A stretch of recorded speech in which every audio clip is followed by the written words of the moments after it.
Amerika Serikat terkenal dengan kebijakan dagang yang keras dan cenderung proteksionis.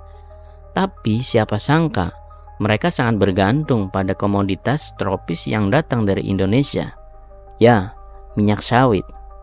Bagaimana mungkin negara adidaya seperti Amerika tak bisa lepas dari produk dari negara tropis ini? Di video ini kita akan bongkar fakta-fakta mengejutkan soal ketergantungan Amerika terhadap sawit Indonesia.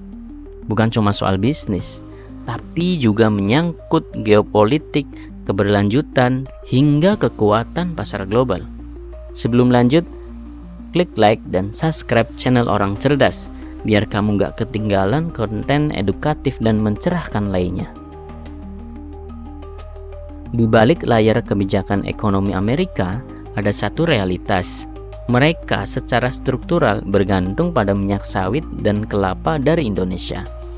Komoditas ini jadi elemen vital dalam industri pangan, kosmetik, hingga biofuel di Amerika Serikat. Menurut USDA, tahun 2023 Indonesia mensuplai lebih dari 70% total impor minyak tropis Amerika Serikat, senilai lebih dari 2,13 miliar dolar. Itu jauh di atas Filipina dan Malaysia. Minyak tropis punya karakteristik khusus, lemak jenuh yang stabil, cocok untuk makanan olahan dan industri bersuhu tinggi. Dari biskuit sampai biodiesel, sawit sudah jadi bagian dari hidup masyarakat Amerika. Malaysia dulunya rajanya ekspor sawit, tapi pandemi dan krisis tenaga kerja memukul industri mereka. Indonesia gesit ambil peluang, menggantikan posisi Malaysia secara permanen. Malaysia tersandung isu HAM dan keberlanjutan, sementara Indonesia makin aktif dorong citra positif lewat sertifikasi RSPO dan ISPO. Tarif 10% dan ancaman penundaan tarif 32% dari era Trump membuat produk Indonesia beresiko mahal di pasar Amerika Serikat.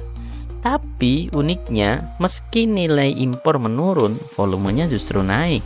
Artinya Amerika Serikat tetap butuh sawit dalam jumlah besar. Tarif bisa saja menekan sementara, tapi struktur industri Amerika sudah kadung tergantung pada sawit Indonesia.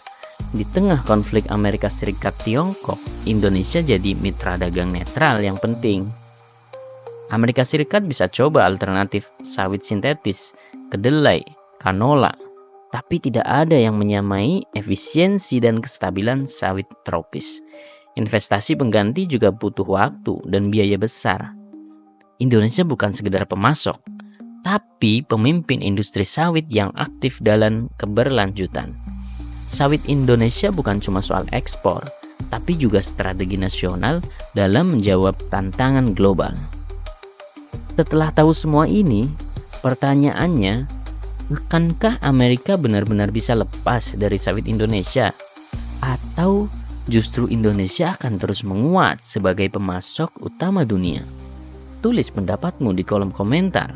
Jangan lupa like and share dan subscribe. Sampai jumpa di video selanjutnya.